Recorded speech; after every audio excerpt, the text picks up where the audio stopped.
Okay, welcome back to our final talk by Małgorzata Wosińska from Warsaw.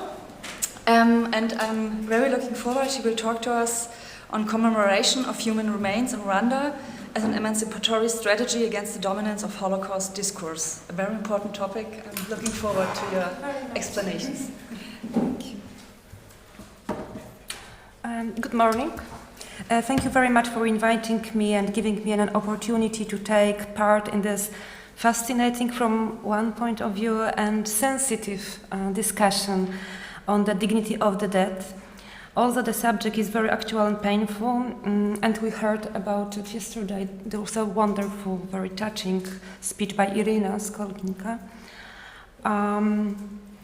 Especially today, it's important in the face of the war in Ukraine. I also believe that our reflection is all the more needed and important because of universal questions, questions we are addressing to humanity per se.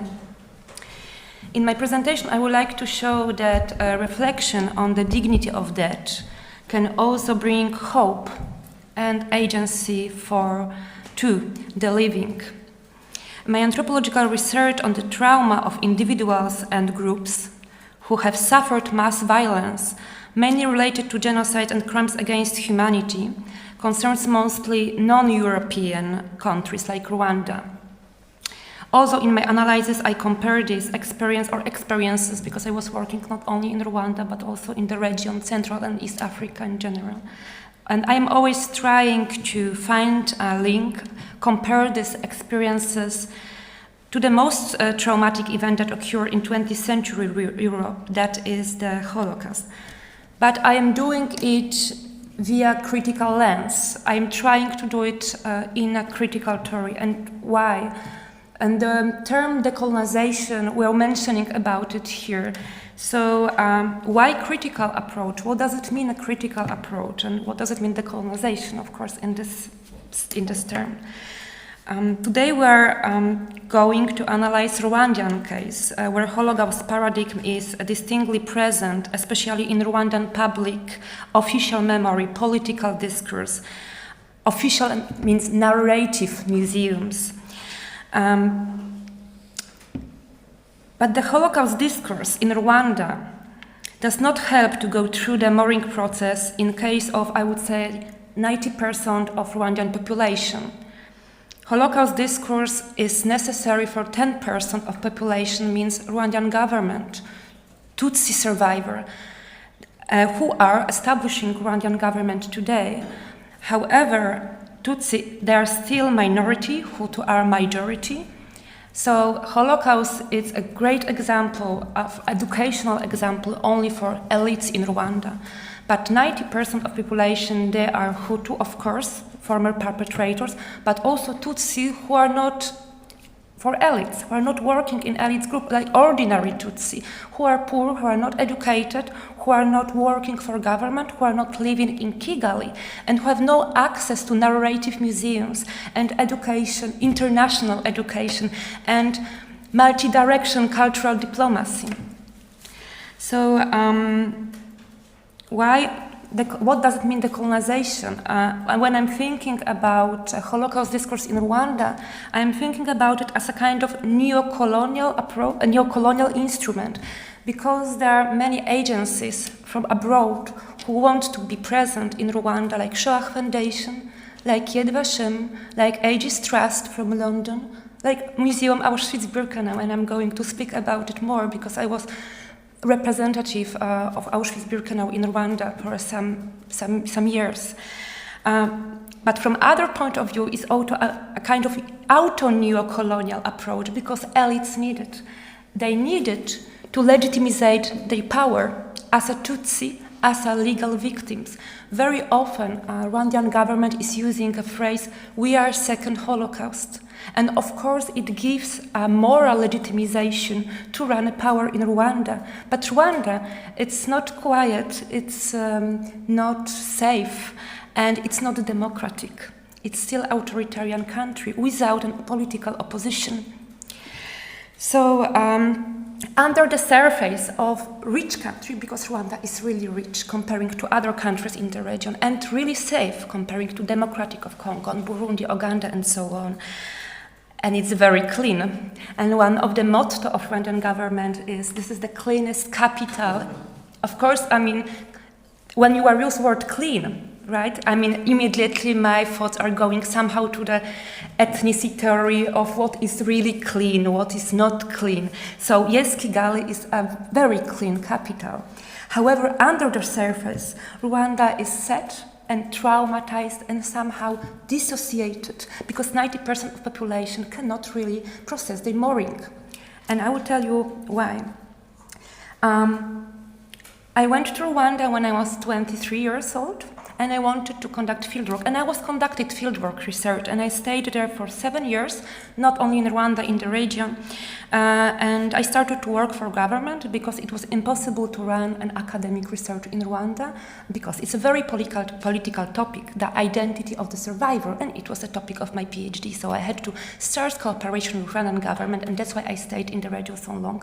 So it was a mixture of fieldwork, academic work, and of regular work for a government or institution and some NGOs in particular moments. But it helped me, being in the field, to recognize the materiality of the genocide, not the phantasmat. Before I was used to phantasmat.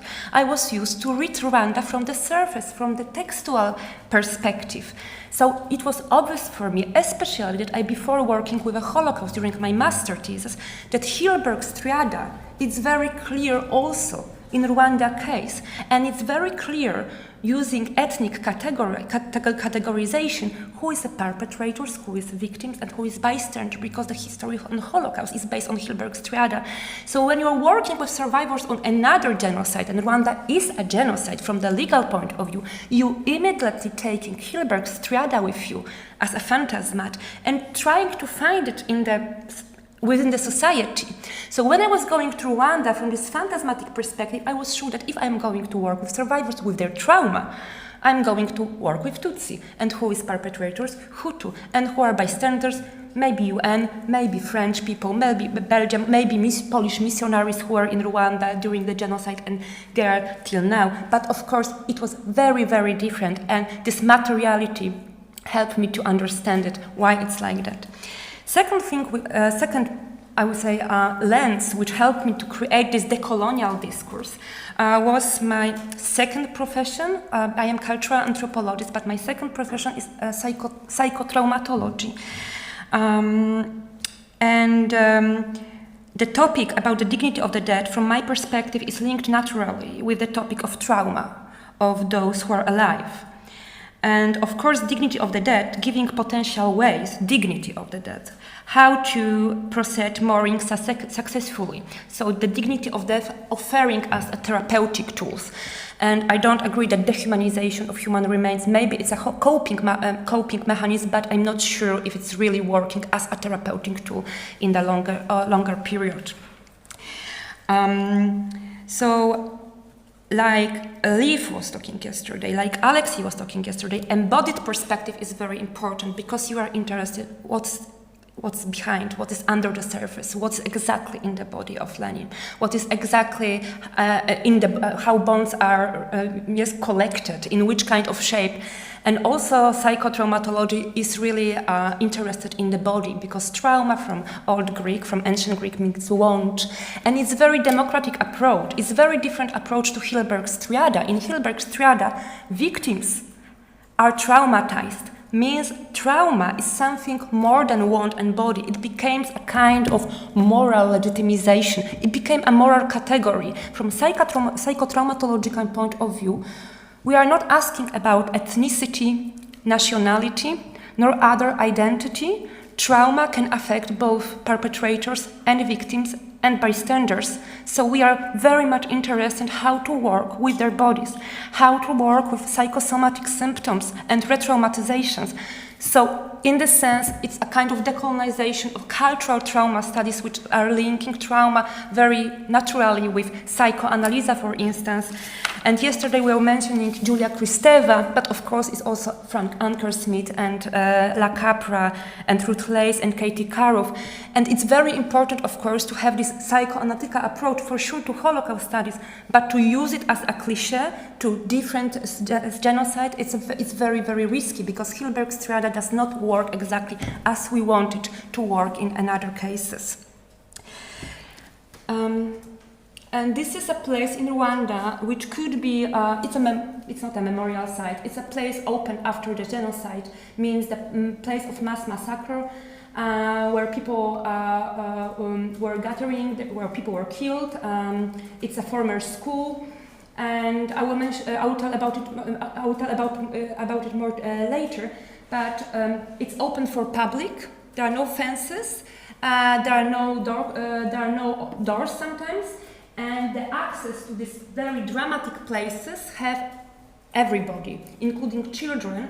So you can see the children drawings. That is a third generation after the genocide. So the processuality of working with traumatic event in Rwanda is very intensive till now, but also because we don't treat these places, very special places, I would say, not museums, not even memorial sites, I'm calling it places open after the genocide, out of sacrification. It's not sacrificed in this sense. Like we think about visiting Auschwitz Museum. Of course, it would be impossible to be active in embodied way and have a physical connection with this place. Here in Rwanda, it is possible. But I was talking about that Rwanda are also offering some analysis for universal problem, and one side of this problem is a general complexity of relations that take place between the living people and the dead bodies or human remains. And I prefer to use the term dead bodies instead of human remains. I don't know, maybe because of some psychological aspects, but because of the state of the composition the bodies are in Rwanda, of course, human remains is also, the term is also valid. So the first complexity I see between living a dead body is that dead body may be a stressor, and it was during genocide Rwanda like that. But of course, it's not only about Rwanda. During every war, it's a stressor. In psychotraumatology, stressors which go outside the range of usual human experience are called trauma. Such a situation occurs when during the war the living commune with the dead in a close, or rather too close, even everyday contact. The dramatic character of such an encounter often provokes the living body to enter a dissociative state. The image of dead bodies lying entirely on the road and apparently indifferent people walking by them often become symbolic. They present the terror of war. And of course we know these images from Warsaw Ghetto, where people are lying on the road, from Bucha, and of course from Rwanda. And I'm not going, of course, to present this, to display these photos, but it's very significant. And especially for Rwanda, because the condensation of dead bodies, or rather this close relation between dead bodies and living people who were immediately in dissociation towards these dead bodies, was enormous. Rwanda is very little country, and we are talking about approximately 1 million victims, dead bodies, within 100 days, and also the perpetrators was around 1 million involved in this act. So the Rwandan genocide is also very dramatic in the sense of closeness to dead bodies, because it was a neighborhood genocide, understood literally, because neighbors were the perpetrators. And at the same time, it was a close genocide because the weapon used by the perpetrators, like machetes or machine gun, shortened the distance between them and victims. So when somebody survived, and today we are collecting the testimony, I was collecting testimony for trials, for instance, they know exactly who tried to kill them. And these people, the former perpetrators, they are living today in Rwanda, and sometimes very close by the victims, because everybody were going back to their little towns. So because of this close relation, I would say the risk of re-traumatization in Rwanda is very, very high. And the genocide, as I told you, I mean, it was about 1 million victims and 1 million perpetrators, and it took place in April, and it takes 100 years, and this is an official version of Rwandan government. And it does not tell the untruth, of course, yet it does not tell the whole truth. And to do so, why it does not tell the whole truth, I would just very quickly go back to the background of the Rwandan genocide. And obviously it originated from the colonial violence, and this is obvious. When the official division into Tutsi and Hutu as an identification category in a national identification card by Belgium was provided. Yes? So you have to prove that you are Tutsi or Hutu in your identity card. Then also comparative genocide studies is showing that Nazi propaganda was present in Rwandan discourse. It was of course brought by colonizers. So by the late 1950s, even before Rwanda's independence in 1961, the introduction of discriminatory policies against the Tutsi party members in education, media, political parties and everyday life led to social unrest and civil massacres in different cities and with varying frequency. And yes, it was based on anti-Semitic language. So this anti-Semitic language, we have also the similar symbols like rats, the word rats were used. Yes, so there was from the visual point of view, the dehumanization was similar to Nazi propaganda in 30s. However, what is important, this violence, which happened since the mid-1950s till 1994, it was bilateral. It wasn't only one-side violence. In general, we are describing relationship between Tutsi and Hutu as a chain of mutual violence. Slaughters were the consequence of political fights between the two conflicted political parties, the Tutsi and the Hutu parties. And yes, it's because of the colonial power, but also, yes, you can choose in 60s and 70s as a Tutsi if you like to be a member of Hutu party, and as a Hutu if you like to be a member of Tutsi party, and situation like that happened. Moreover, there were also mixed families. So Tutsi was a wife and Hutu was husband, and they had mixed children. That's why during genocide in Rwanda in 1944 we are also discussing the cases of genocide within family members. Finally, in 1994, the annihilation of Tutsi became the reality.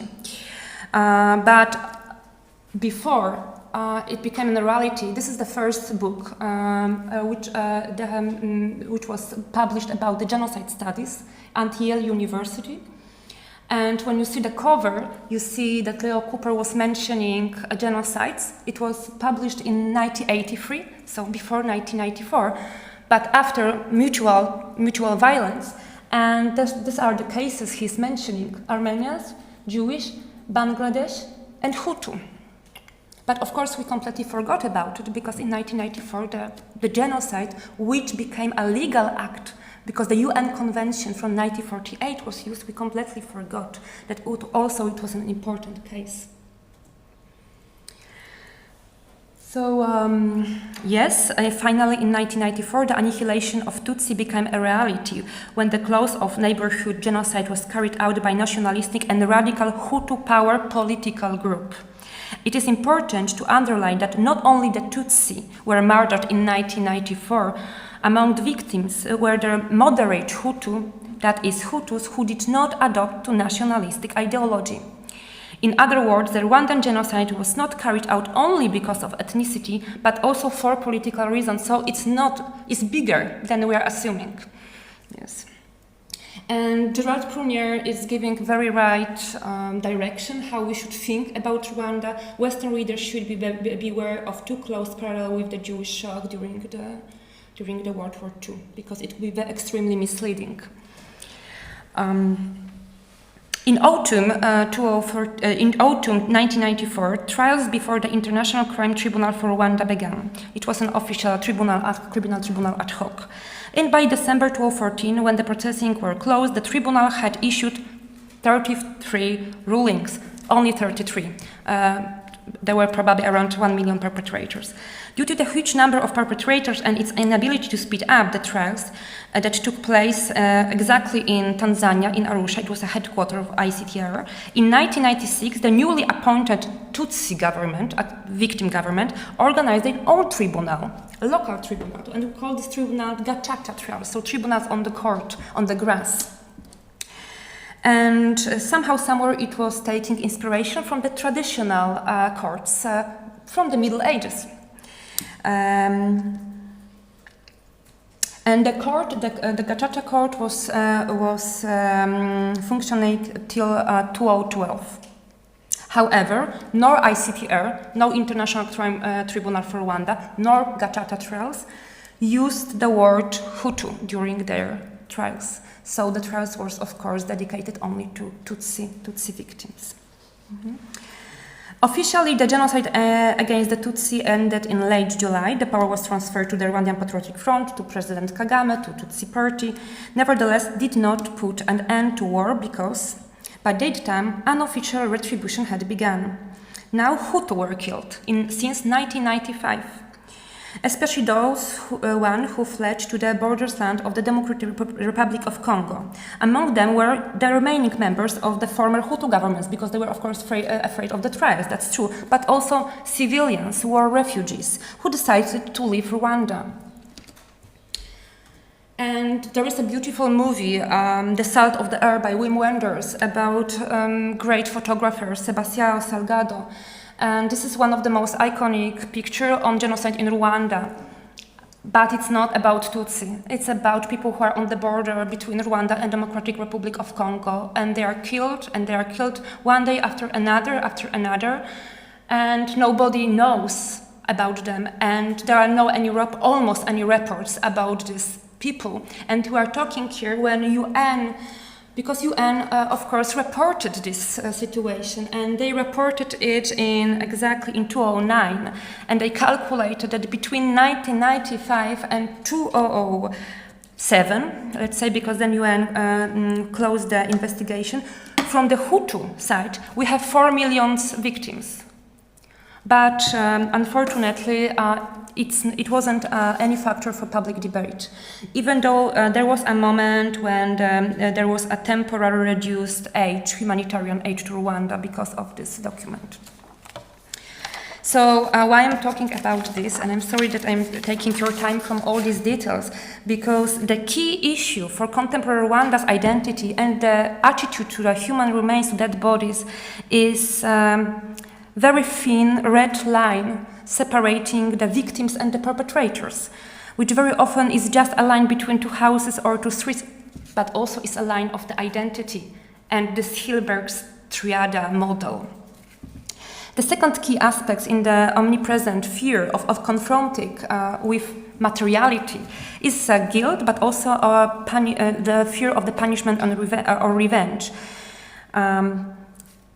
And in Rwanda territory, constantly new graves are discovered because of the war aftermath, because of everything what happened during the genocide in Rwanda. They are not investigated from DNA point of view because there is a risk that this mass graves won't be only about Tutsi families, but also about Hutu civilians. So this is a photography I took on one of the mass graves, only bones, no dead bodies, bones and personal objects, thousands of personal objects. And I found a photographic album. And I think it's a good representation of Rwanda's situation because everything is blurry. You cannot see really who it is about. Yes, and it's quite symbolic for Rwanda. And the second complexity of relationship between the living and the dead body. So the first one was a dissociation, that living are dissociated over because of the massacre. And yes, and just that they are muted, they are dissociated. But the second is what's happening after the post-conflict region after the war, is the situation in which the bodies could be treated like an object, especially during the exhumation. And in this complexity, human beings became very active and affective, because very often exhumations become political instruments. So there is no dissociation, social dissociation anymore. This is activation and fighting for your truth. And it's a pity because the exhumation had, in general, they had roots in humanitarian aid.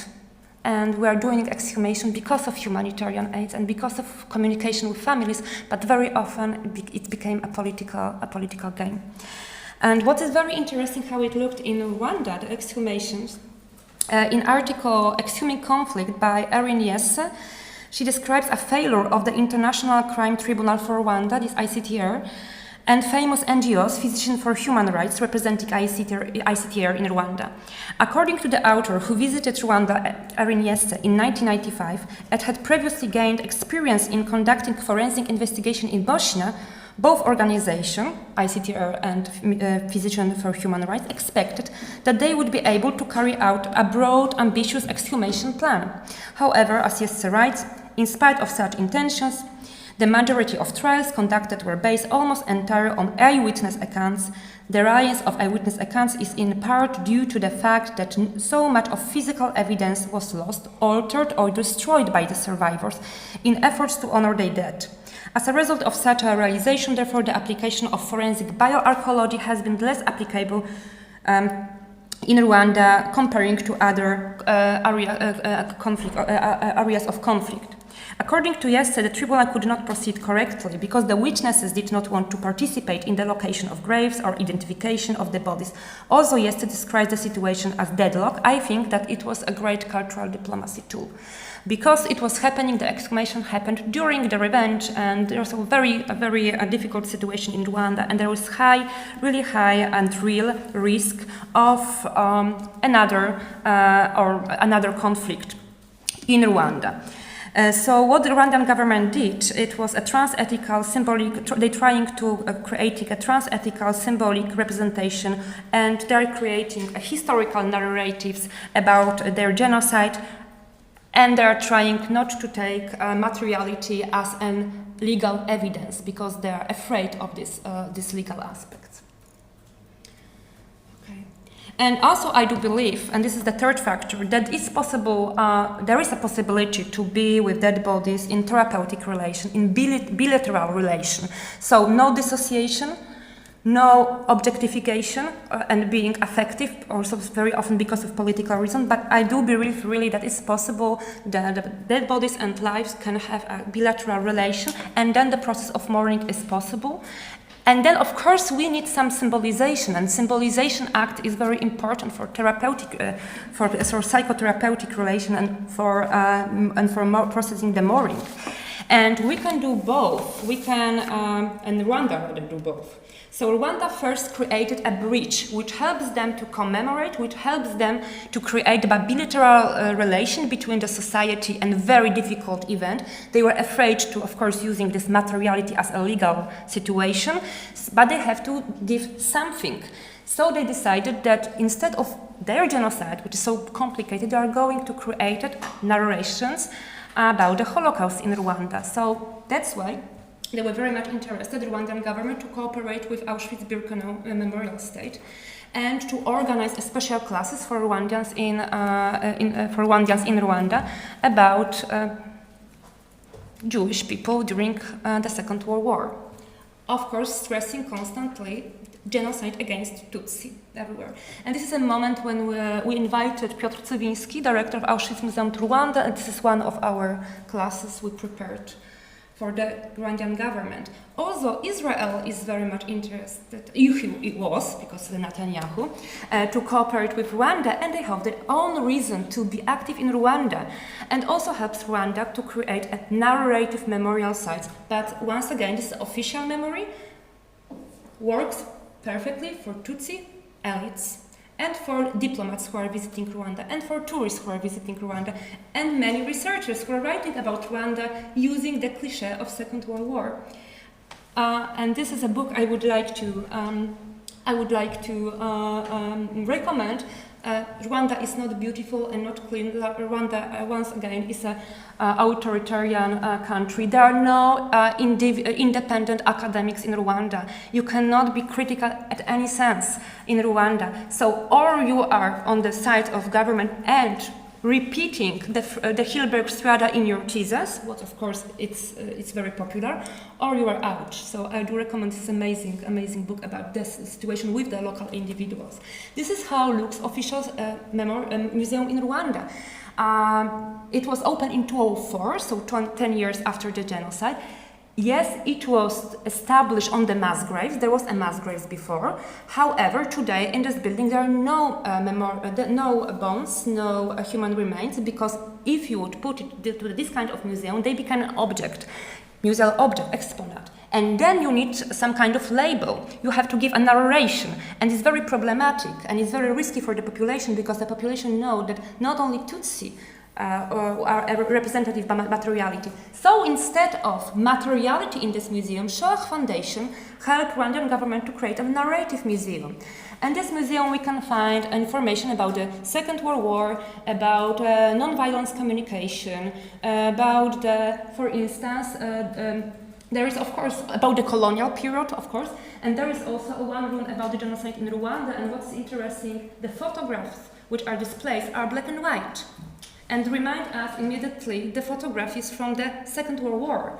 Of course, during genocide in Rwanda, there were cameras, colorful cameras, and there are many materials, yes, visual materials, so you don't need to even present the corpses. Human remains, you can use the sources, local sources, but it was too much.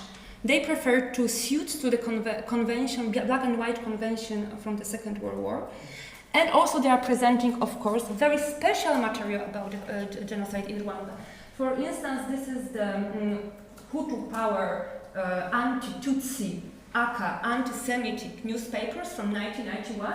And you see the Tutsi who is sitting, and he has a Jewish nose, and there is also a little stars above him.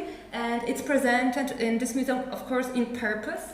And on the right side, you have information about Holocaust and Warsaw Ghetto in Rwanda,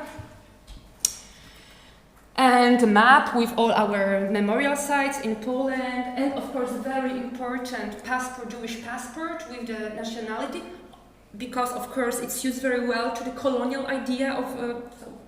And here we have photos from Warsaw Ghetto. And this is instead of, and once more time, this room with black and white photography, which is the only room which is telling directly about the genocide in Rwanda. And we have objects, and this is the only object we have in this museum. They're clothes. So yes, there are some clothes, but that's it. So. Okay, and there's another. So what we do with this 90% of population in Rwanda, people who are not entering this museum, and Rwanda, it's a very unsafe place and no political opposition. So in any moment, the opposition should really increase, for instance, in another country, and really create a difficult situation in Rwanda, in a totalitarian country.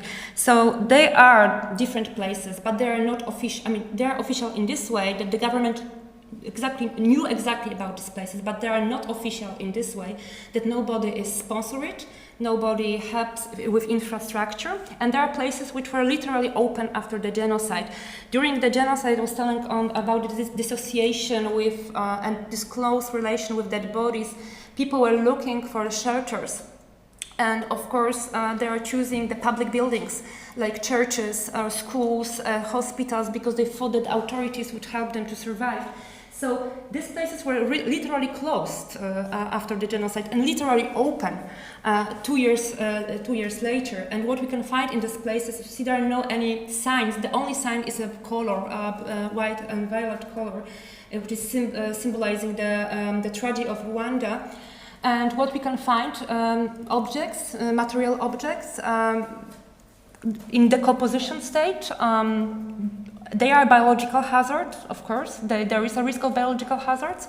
There are local people who are working there, both Tutsi and Hutu. There are no any narration, no any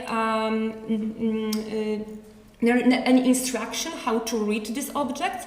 They are somehow symbolic and open for multi-directional memory. There are places like Nemata and Rama. Here you can see the personal object. There are thousands of personal objects in Rwanda. Sometimes local people just creating their own little exhibitions, collecting the stuff, but it's a very grassroots perspective. It's very grassroots level, and it's being honest, very touching. And I heard an opinion that this is a kind of profanarium.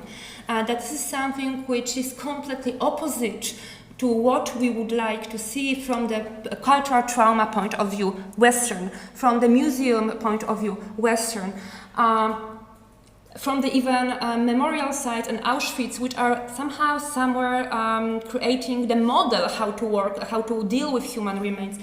But for local people, unconservated, unpreservated landscape in which they are in embodied contact daily, it's much more important than closing it in the ethnical frames, because if there will be a narration in this place, museum, then we need ethnical redefinition, re-essentialization.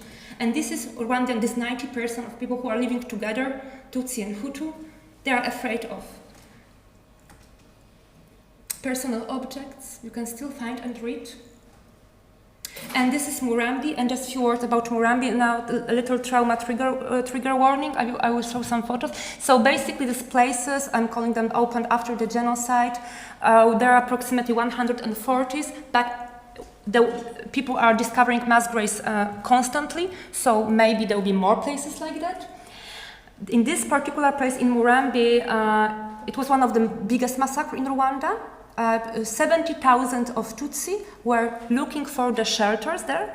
They were hiding there. It was a technical school under construction in 1994, and the local authorities from this region promised that they will help people to survive. So people were sitting there by 3 weeks, and from this 70,000, 30 left, luckily, and unfortunately in the end of July 1994, approximately 35,000 people were killed there. And it was such a big massacre that Hutu, of course, were trying to reduce the traces. So there are enormous mass graves here in these green areas. 13 people survived from this massacre.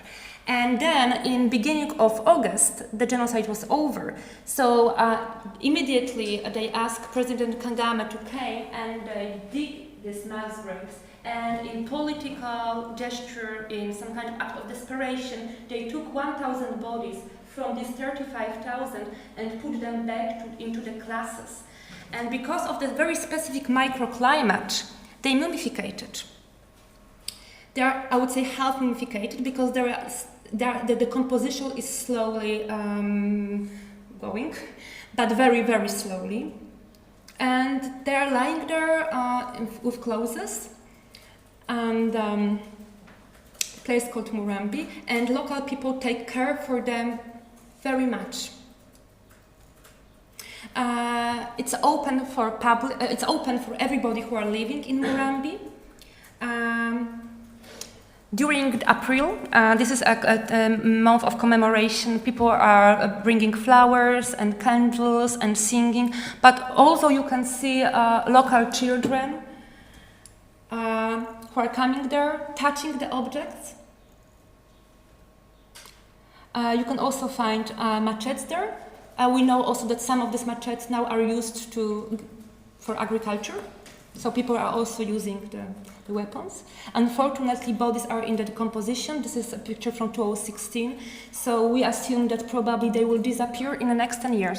And what we did with Auschwitz Museum, we proposed Rwandan government to choose 30 from this body and to conserve it properly with Auschwitz staff, because they have a fantastic laboratory and specialists in conservation preservation. And Rwandan government did not agree, and also local people do not agree, because it means that we need freezers there, coolers, and once again we have to write down who is lying there. And it was too much for Rwandan. They prefer to use it in a spontaneous, natural, embodied way. It was shocking, but it was one of the biggest lessons for me, not only in academic path, but also personal. In the end, I would like to tell you that I started my abstract from defining my identity as a Jewish researcher. And yes, it's very important, because I have to, first of all, created a space in which decolonization of my own identity as a researcher had to be done. Because from a Holocaust perspective, you cannot really work with humanitarian action and prevention and trauma. You have to just be open for others' possibility, and I think it was one of the most important experience, and still I am in this topic, and it was a great privilege I can share with you Rwanda and human remains, which are about living and therapy in the end, and not about dissociation and objectivitation. Thank you.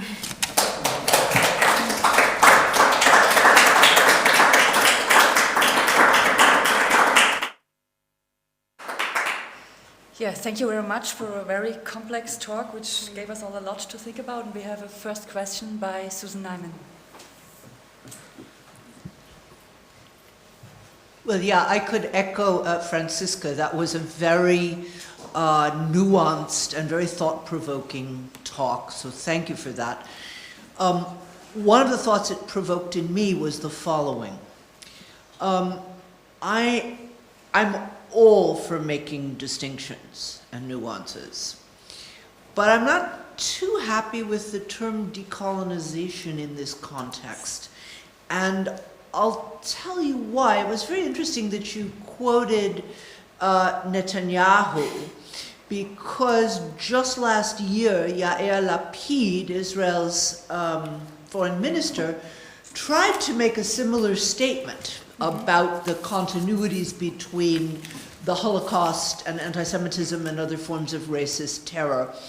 And he had to walk it back the next day. I mean, Bennett, squashed him. I don't know if you saw that, but, there is a line in the Israeli government that tries to get its moral legitimation from saying, our suffering was worse than anybody else's and it's incomparable. And we have had, I don't know if you had all followed the discussions we've been having in Germany lately, where anyone who compares the Holocaust to anything else is accused of relativizing the Holocaust and thereby being anti-Semitic. Okay, so I feel like I see what you're saying about not imposing, the exact model of the Holocaust onto Rwanda, but I worry. I think a lot about the motivation, and I don't think it's simply a sort of thoughtless Eurocentric view of another continent. But I think there's a moral impetus that's going on there. I wonder what you think about that. Thank you very much. First of all, I am not sure about word decolonization. And yesterday, first day during the roundtable discussion, we were talking about it. Maybe decolonization, it's not a good word.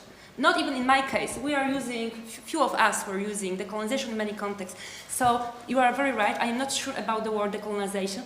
This emancipation movement, yes, but I think that the uniqueness of Holocaust is in the creation of the hate speech, in this sense that it could be a genocide, And this is a model for other genocides in the roots of the genocide, but the aftermath of Rwanda is so different that here I am not sure if we can use the same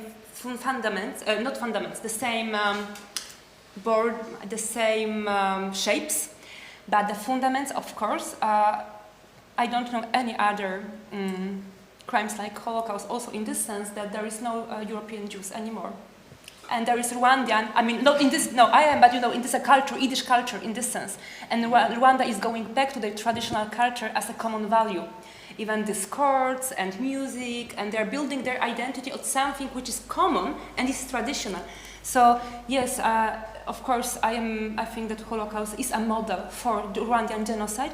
However, to explaining the ethnic mixture of Rwanda and using Hilberg's triada as a distribution of moral legitimization of trauma, it's very risky in Rwanda case. Alexei Luchuk. Thank you so much, Małgorzata. It's extremely interesting. You mentioned that in these memorial sites there's a certain refusal or avoidance of detailed description and identification, and at the same time a certain embodied experience of being there. Yeah. I was struck in particular by, like in retrospect now after the whole talk, with the first slide. I wondered if you could walk us through it a little bit more. Yes. What exactly is written there, and who writes, and what is the meaning of this discourse? It's like this graffiti. Yes. Children murdered in bad English. Of course, the names of the children, like marking their being there. They're giving marks. Mm-hmm.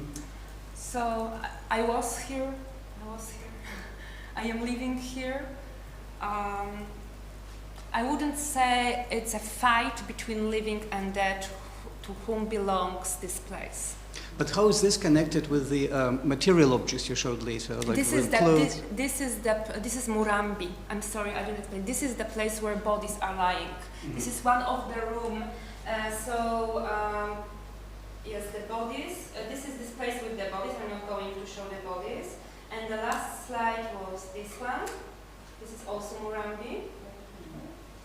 Yeah, so that's what I thought. So this is a similar kind of room, right, with the walls covered with... Yes, this is one of the room where people are storing their things. They are cleaning this Murambi place, so they're keeping some. They have some storage in one of the class. In another classes are bodies, and this room is open like every other rooms with the bodies. And what was interesting for me is that the children are active there. They are not afraid of being there. They are open there. They feel accepted there. Also, this grass terrain where mass graves are, because we are talking about 1,000 bodies and 34,000 are still in the ground. This is used as a football playground. Children are playing there. Local people are coming there also to the grass and having their meals very often because it's a beautiful place in the valley and the villages around. So it's a kind of community place, I would say, even. Which is very strange. Can I just quickly try to follow up to clarify? So you're saying that this kind of inscriptions and the engagement of different groups, and especially of kids, is actually therapeutic. It's not so much the exposition; it's the actual coming and putting yourself into that. Yeah, but of course they are not destroying. Yes, because because you can have a feeling that people do not taking care. That's why it's rotting. Yes, that's why it's in decomposition. You can think people for sure are destroying it. Same like Erin Jesse was telling about why ICTR could not proceed the investigations, because the local people changing the object, destroying them. They are not destroying it. They are just observing it, just doing nothing, not doing preservation. But the question is, preserve or not preserve? The same question in exhumation discourse, ethnography of exhumation, is dig or not to dig. Because if you dig and you have body, then you take responsibility for the body, but then also there is a risk of the activation or of the political aspect of the exhumation. So they are with these bodies, literally, and I would say if I would see any children who is destroying the bodies, then it would be problematic, but they are not doing it. The only thing they are doing is this, I would say, symbolical interaction with the wall. Livnis und Sitz. Thank you so much for this incredible talk. A couple of comments. I thought it's really interesting because you bring up decolonization as a concept, both in terms of rethinking the status of the Holocaust as a kind of iconic model for genocide. That's really interesting. Or some. Not for genocide, but for Rwanda. Yeah, for Rwanda. Yeah, okay. Yeah. Let's not complicate things. But I was thinking about another discourse of decolonization that your talk really engages with, is the quite very practical considerations of museums today that have collections, and how to think about concrete ways of decolonizing them, which have a lot to do with using objects, opening up storage, allowing people to engage with it. It doesn't matter if it's not always preserved. Who are we preserving things for ultimately? And do we have to preserve everything in our storage? Could we circulate things back? So there's like a whole debate there in the museum world, which I think is really interesting, because what you're talking about here are things that never entered into a formal museum. Yes. They're not accessioned, but they are in memorial spaces in which people engage with the past in ways that museums, in many ways, also imagine themselves doing. So it's progressive. I think this is, in many ways, incredibly progressive, and when that happens, it also exposes all sorts of risks with it. But I think that there is something incredibly interesting there, and also what you said about when they were starting to do these personal little kind of shrine-like memorial arrangements, how that was not appreciated by the... Did I get that right? Yes. I thought that small conflict in and of itself is a really interesting way to rethink that relationship. So I think you have something incredibly interesting here in terms of providing a very concrete and powerful example of what community engagement with significant past materiality means, both for good and bad. Thank you. Thank you very much. Okay, we now have a question from one of our participants online, and I'm looking at Gore, if we can tune her in. Can you read it? She would like to ask a question in person. It's Irina Sklokina. Yeah. Oh. Yeah. Oh, hello. Yeah. Oh.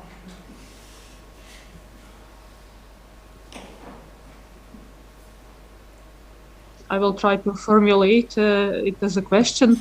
For me, it's at a certain moment it felt a bit like opposition between material remains, like authentic objects of the past, and narrative museums or narratives. And do you think this opposition should be also deconstructed a bit? Because I still think probably both have some impact on one another, and these vernacular cultures of commemoration probably also somehow let interact. me, Rina, I think you can hear us. Would it be okay if I read out the question, because there seems to be a slight technical problem?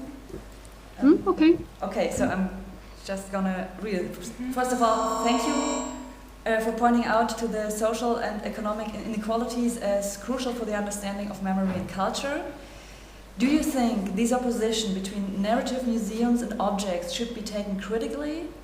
And second, do you think the objects can have their own agency and dynamic and are free of narrative mediation? Yes. So, again, I'm sorry, Sklavina, for not tuning you in, but I think it's important that we get your questions along. So, yeah, I hope you can hear us. Thank you very much, and also thank you for yesterday's lectures. It was very important for me. I like narrative museums as myself, I have to tell you. So I think it has also, it was an important role, very important role.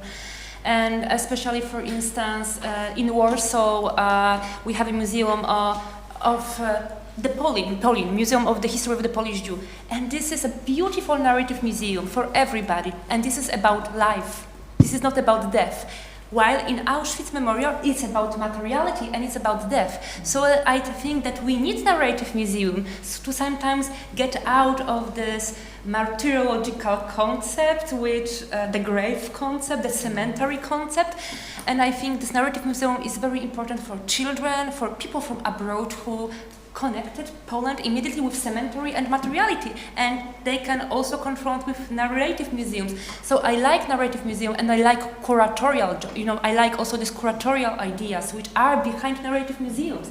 And if I would like to work in some museum, I would like to work in narrative museum because it gives me opportunity to think critically, while the materiality, I don't want to say more serious, no, but it's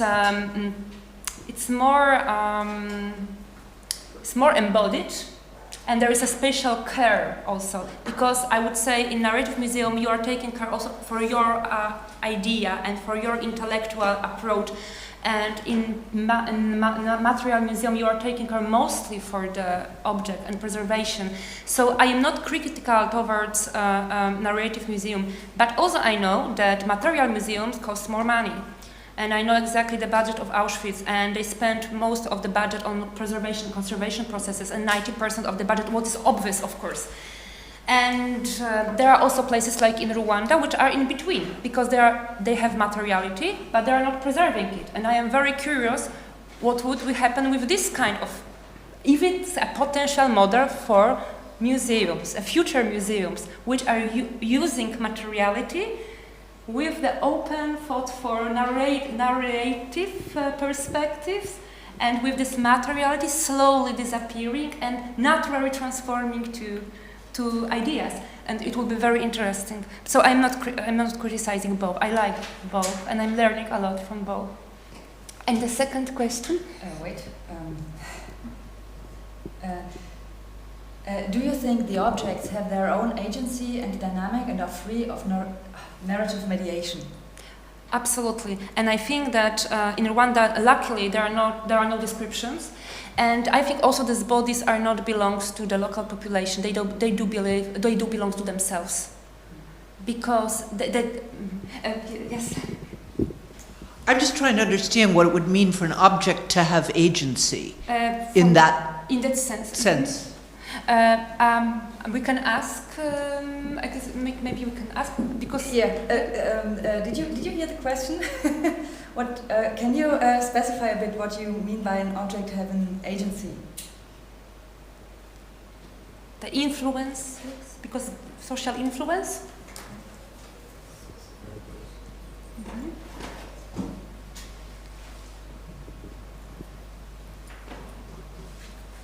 Takes a while. Sorry. So I think that from my understanding, agency of things, which is quite,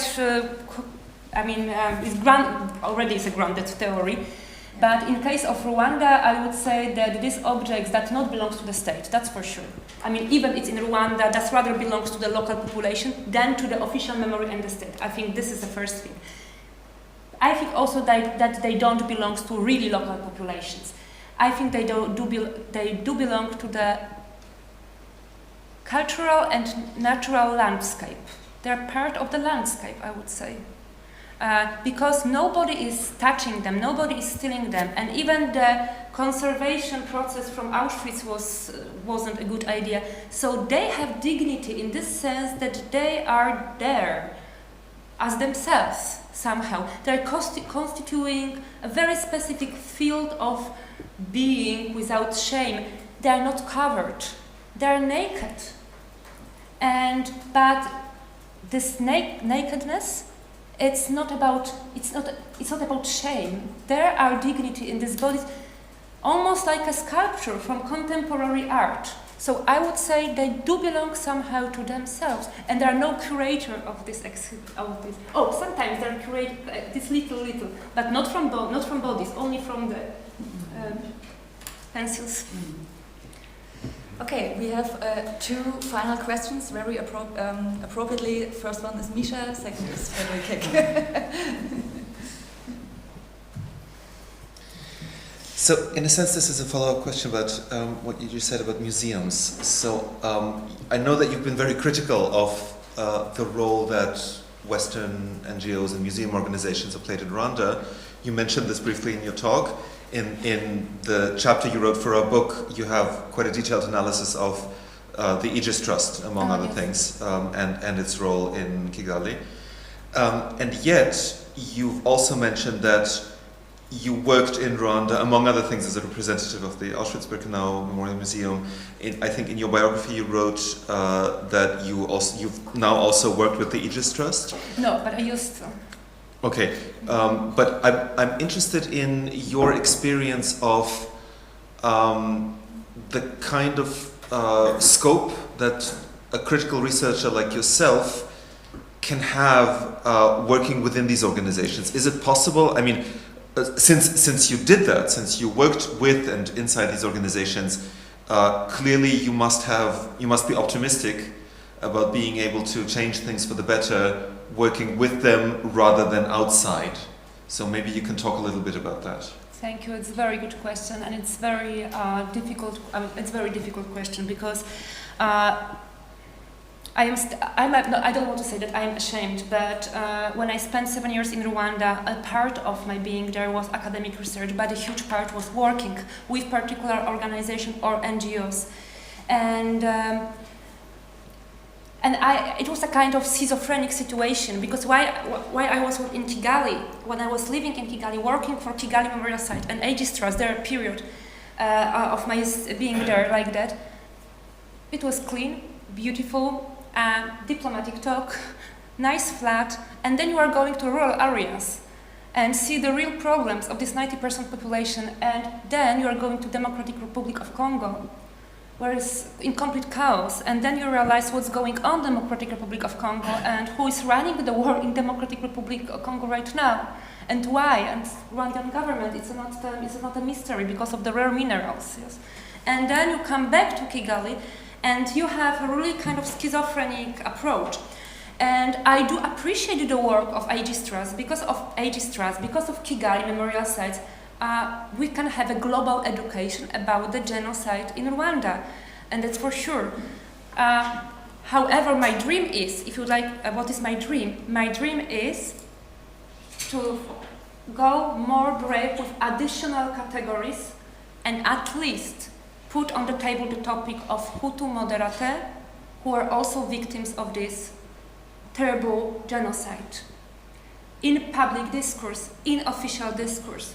And that would be really preventive for next potential war, to open the discourse, not to be critical towards UN convention, not to be critical towards the Rwandan government who is saying that Tutsi government, yes, the genocide against Tutsi, and more.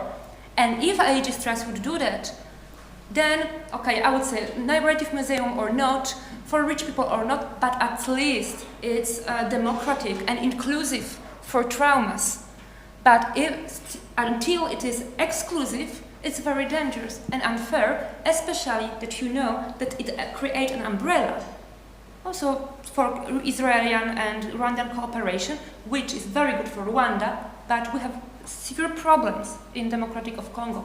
But of course, this is also a long story. I don't want to go in details because there are also positive aspects why Israel is there. But if there will be possibility to open a little bit educational aspects, narration museum for this, then I would be happy. But I wasn't happy when I was working for Aegis Trust. I was much more happier than when I was working in the field, doing my fieldwork research as an academic young girl from Polish university. Friederike, you have the last question. Thank you. You were talking very nicely about material in museums, even if you prefer narrative museums. And I was struck by the image you showed of the plaster. It reminded me of what Sarah showed us yesterday of the hand of the baby. And plaster has a long and complicated history. Yes. In material practices. Yes. But can you say a few words about how these plaster were made and received? Can we go back because I want to be sure. Sorry, I know we have to finish.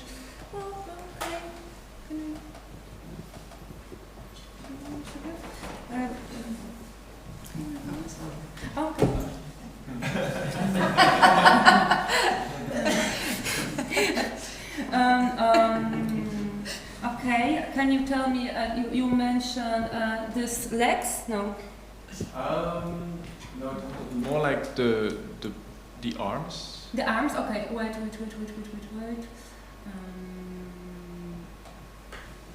Okay, you will say stop, okay? Yeah, these ones. This one? Mm. Mm-hmm. So this is original material. They took it from the ground already with the clothes. There are a few more bodies, even more than few, with clothes, dresses, with jewelry, Christian jewelry, let's say. So they just put it, and they used lime powder very early. So when they took it out from the ground, it was the beginning of August. Then put the lime powder, and then because it's in the valley, in the mountain, but in the valley, and the building has open. See, it's like the wind can go through the windows very easily. So there is a very special process of communication. So it happened naturally. Same like this one and this one. So it's not a cast. It's a real body with. It's a real body. Yes.